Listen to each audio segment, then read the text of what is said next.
আপনারা তো ব্যাপারটা আলহামদুলিল্লাহ দেখেছেন। আমাদের সম্মানিত বিএনপির মহাসচিব তিনি আমাদের ঐক্যমতে যে আলোচনা হয়েছে সেটা আপনাদের সামনে সুন্দরভাবে উপস্থাপন করেছেন। আমরা আলোচনা আনতে এই বিষয়গুলো নিয়েই আমরা ঐক্যমতে পৌঁছেছি এবং আপনাদের সহযোগিতা আমরা কামনা করছি।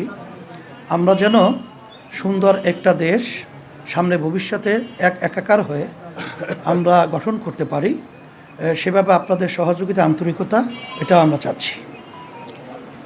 আর সাথে সাথে যে কথাগুলো আমাদের হয়েছে আমরা তাদের সাথে আমাদের সাথে এবং দেশ এবং মানবতা এবং রাজনৈতিক ব্যাপারে সব বিষয়গুলোই জিস্ট আলোচনাটা আপনাদের সামনে আমাদের সম্মানিত বিএনপি মহাসচিব তিনি উপস্থাপন করেছেন।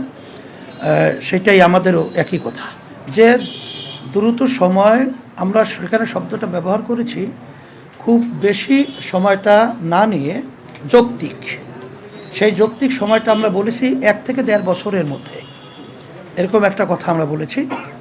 আর 6 মাস তো প্রায় চলেই গেল, আর 1 বছরের মধ্যেই সুন্দর একটা জাতীয় নির্বাচনের ব্যবস্থা করবে, এটাই আসলে মূলত আমাদের কথা।